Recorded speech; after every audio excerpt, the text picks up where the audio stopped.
What is up, nerds? That's right, it's me saying it this time. This is Steven Shred, and I'm joined, of course, by... The ManNerd. That is me. Every day. Every day, all day. And we are... Video Nerds.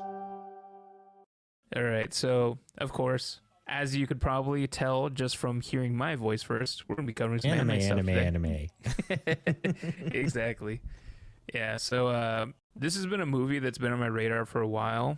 It is Suzume. It's a movie made by Makoto Shinkai, I think is how his name is said. Very popular director, directs a lot of anime movies. This is his latest movie, so a lot of hype around it. It came out last year, though, and they finally added it to Crunchyroll last week, I believe. So had to get the ManNerd on it so that we can... go over it. Yeah, it was good. I didn't know what it was about, but it was, I say this a lot, but this is the definition of a wild ride.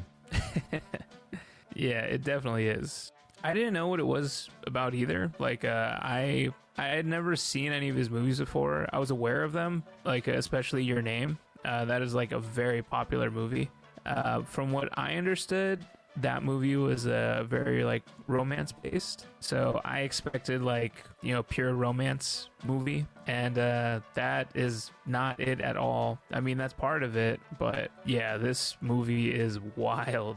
Like it was so unexpected, because I was like, oh, okay, so we're dealing with some supernatural stuff, some crazy stuff going down. Yeah, and then one of the main characters ended up being something crazy, and we'll get into that after spoilers. Yeah, so basically, this follows Suzume, seemingly normal girl in high school.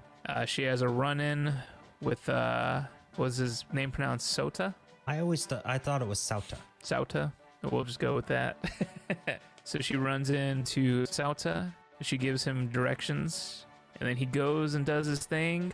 She noticed something crazy, so she goes and intervenes, and it turns into a whole lot of craziness. That is pretty much the gist of what you're getting here without me giving too much away. Yep. All right, so we'll just jump right into ratings, because that seems to be the way we're doing it now. Mm-hmm. D20 all the way, baby. D20. I loved it. It was fun. It seemed like it was two different movies in one, because it changed twice. And it was just cool characters, cool animation, cool story. 100% love it. I'm going to have to agree with you on that. The biggest thing was... it kept me guessing. I didn't know who the bad guy was. I didn't know what was going on. I didn't know what we were leading to. Like, it kept me guessing, and stuff like that always will keep my attention and will always, like, result in my best reactions. Because if you keep me guessing and then hit me with something, like, really good, and, like, it's always going to sell me on something super hard. Yeah, do you have a favorite character before we get into spoilers? Of course, yes. I don't know how to actually say it. Daijin? Yeah, Daijin. Daijin, of course. Daijin, little kitty cat, super cute. Everybody loves them. Yep. Same. I was the entire time, I was just like, what are you up to? What are you doing? Every time they show up, cool as shit. Yeah, everyone wants to hang out with them. Everyone's taking pictures of them. And then, you know, chaos just happens to unfold around them as well. So I'm like, all right, what's going on? Like, what's really happening here? Who are you? Yeah, it was a lot of fun though. And yeah, Daijin just steals the show because, you know, cute cat with cute voice, which apparently that was the voice actor's first voice acting gig. Oh, nice. Yeah. And was that actually a kid doing it or an adult? I believe so, yeah. All right, well, we're doing it, man. Let's do this. Spoiler alert. Spoiler alert. First spoiler, go. And so we're dealing with some otherworldly entities here. We have kind of their well, not kind of, it is their afterlife kind of deal. And, you know, they have certain areas that are, I believe it was like abandoned areas. Yeah, that used to be full of people. Yeah. So those could act as doorways between. So we first run into our main pair, Suzume and Sauta. Suzume sees something going down. she's got to go investigate it, of course, because, you know, some crazy stuff's going down. We always have our protagonist go check it out, and then it just goes haywire. The way that they set everything up for the supernatural stuff, like we have these giant worm things coming out of these magical doorways. I was like, wait, what are we watching? Yeah, I didn't know what the hell was happening. It was really cool to get that, though, where, you know, I'm just like, I have no idea what I'm watching, like, at all. I thought this was going to be like a romance thing. Yeah. And she pulls out the keystone, which sets everything off. And the keystone is Daijin. Turns into a little cat. Yep, little cute kitty. And then hell follows. Hell follows. Now, the biggest thing to me is when Sauta, the main guy, that his job, his family lineage, is to close these doors. He's a closer. He's got the magic key. He goes, finds these things, closes them, so the monster doesn't get out and cause earthquakes and kill people. He gets turned into a three-legged chair by Daijin, pretty much. Yep. And you don't know what the heck's going on. And he's in talking chair. He can walk around. And it's kind of it has a little bit of that love story between Suzume and a chair. Her chair from when she was a kid, which turns out to be very heartwarming. You get the backstory on that. Yeah. This reminded me of a Brave Little Toaster. Did it? It did to me, only because of the whole chair thing. Not story-wise, it was just the feeling of it for me. I definitely got like weirded out with like the chair stuff. I was like, okay, like where is this going now? I thought it was gonna be like a quick thing. He's literally the chair for like the entire movie. Yeah, and it's like a 2.5 hour movie, 2.5. Yeah, something like that. Yeah, it was not a short movie, and yeah, he's literally just a chair. And then Daijin just kind of like I don't even know, like a little bit of just like almost like a trickster spirit. Yeah, like just kind of messing around, just like, hey, you're a chair now.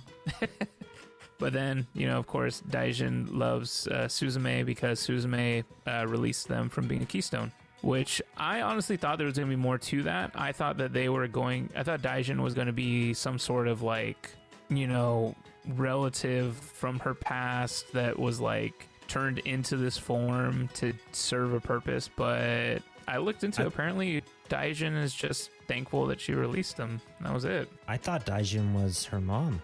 Yeah, that's what I thought. I was like, maybe it's like her mom, but has like just distant memories of Suzume, but has enough left that they know that they like love Suzume. Because like they legit say that in like the first actual interaction they have. You know, they like tell Suzume that they love her. And I was like, oh, okay, so this is gonna be like there's gonna be a big reveal, and there really wasn't one. Yeah. And that's cool because it kept us guessing the entire time. It ended up being nothing. Yeah, that was like the biggest thing because, you know, it seems like Daijin is the cause of all of the doors opening and the worms getting loose. But then it's also kind of not. It's almost like, oh, Daijin is just warning us that this is happening. Or maybe not. And yeah, I don't know. it was, that part of it was very confusing. I was just like, I don't know if Daijin is a good guy or a bad guy, but they're adorable, so they're getting away with it. Yep, absolutely. Yeah, it definitely threw me, and then especially after the big bad monster, like basically they're trying to stop it from destroying. Was it Tokyo? Yeah. Basically trying to stop it from destroying Tokyo with a giant earthquake, and they're the only ones that can see it, and they do it. There's a sacrifice, they do it. The movie's not over. That's pretty much just the beginning. That threw me right there. I was like, oh, this is over, nice. And then I look and there's half of movie left. Yeah, it was wild. And then yeah, I didn't expect to get so like emotionally attached to like Daijin. No. Like, you know. Yeah, I was just like, man, the way this movie went, I was just like, I don't know what happens next. One of the funny things about it, though, is like how Suzume just randomly runs into people and they all just like care for her and do whatever she needs. And you know what? She's just likable, I guess. Yeah. Like immediately she meets somebody on the way to tracking down Daijin. Immediately they just take her in this like weird chair in. And then the mom traveling. Yeah, she's just like, oh yeah, we're not going too far from there, so I'll just take you along with me. Yeah, can you watch my kids while you're at it and everything? It's just like, geez, everyone's so trusting. Yeah, I gotta work. Watch my kids. And then, oh, come help me work. Huh. And then, Daijin's at the bar. Just chilling with all the guests. And what was that all about? She was talking to the waitress, and the waitress was looking at Daijin like they were a man or something, like not a cat. Yeah, that confused me as well. Like, yeah, because that's what I was thinking even more, that it was somebody from her past. Because I don't think at any point they mention a father, right? No. So I was like, maybe this is her father, because she kept on looking. She's like, you see that? Like, you know, and just like freaking out. And they're just like, nothing weird. Because it was very strange, because obviously everyone saw Daijin as a cat. Yeah. But then in that sequence, they didn't. So I was like, okay, like what's happening here? Yeah, they never explained that. That was weird. Yeah. Maybe it's just normal to serve cats at a bar. I don't know. It was. Yeah, that bar was weird.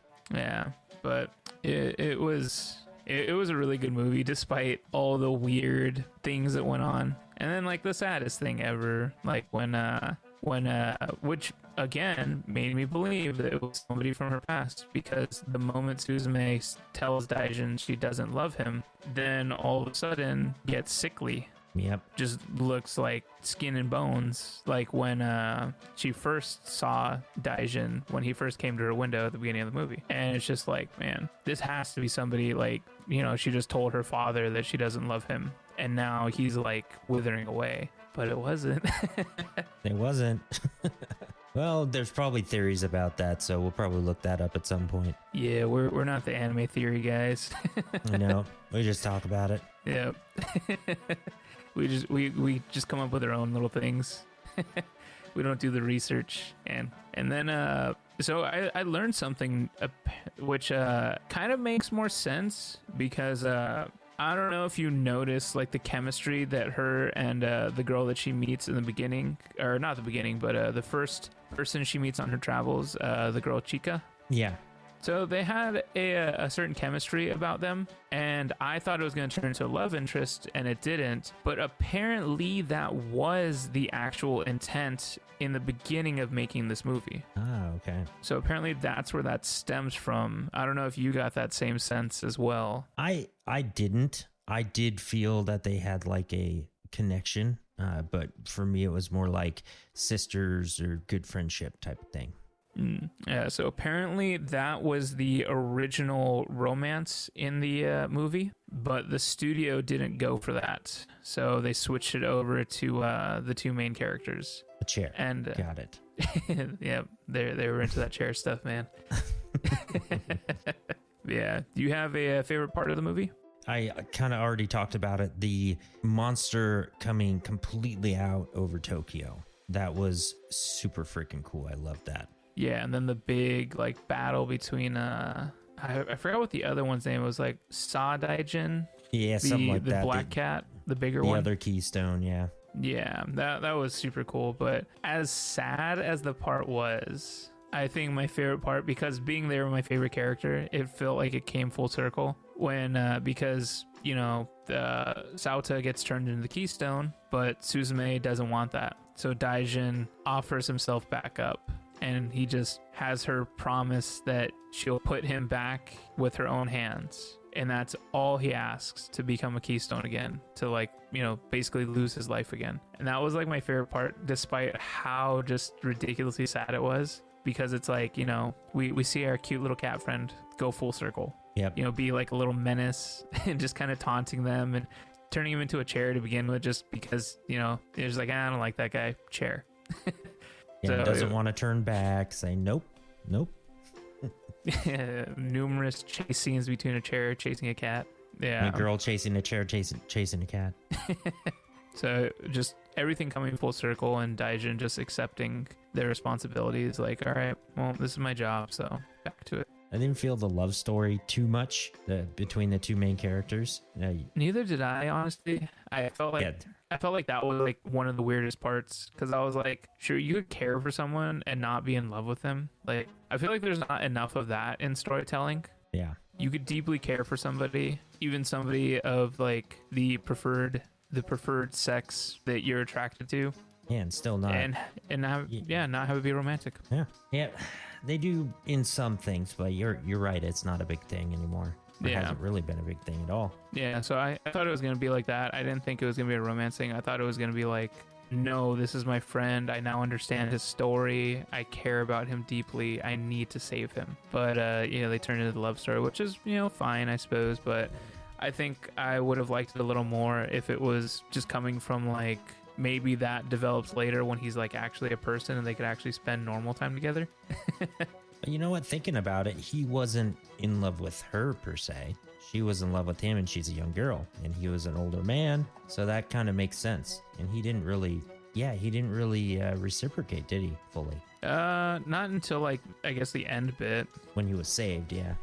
Yeah, but yeah, just kind of, I felt like that was the only part that like stood out that I was kind of like, that wasn't, like, it didn't need to be like that. Like, if they would have had it more like the way that they originally had it, where, she had the connection with the girl that she meets early on, and then that's the romance, that probably would have made a little more sense to me. Yeah, that would have been cool. Go back and explore that right afterwards. Yeah. It's out as just a friend. Yeah, that she helps out with all that stuff because now she could actually do it. Yep. All right, man. So I would say check this out, Suzume on Crunchyroll. I was in theaters, so who knows? It might come back to theaters at some point. Yeah, overall, great movie. If you, need something to watch, like I used it for a date night, so if you need something like that, this is definitely a good one because you get adorable cat, you get a great story, and you get great characters. That's all you need, man. And good animation. It was really good. Yeah, very, very good animation. Some of the scenes just looked legit like, they went outside and took a, video of the sky. Oh, yeah, that Ferris wheel. Oof, I love that. That was dope as shit. Yeah. All right, well, until next time, we'll catch you later. See you.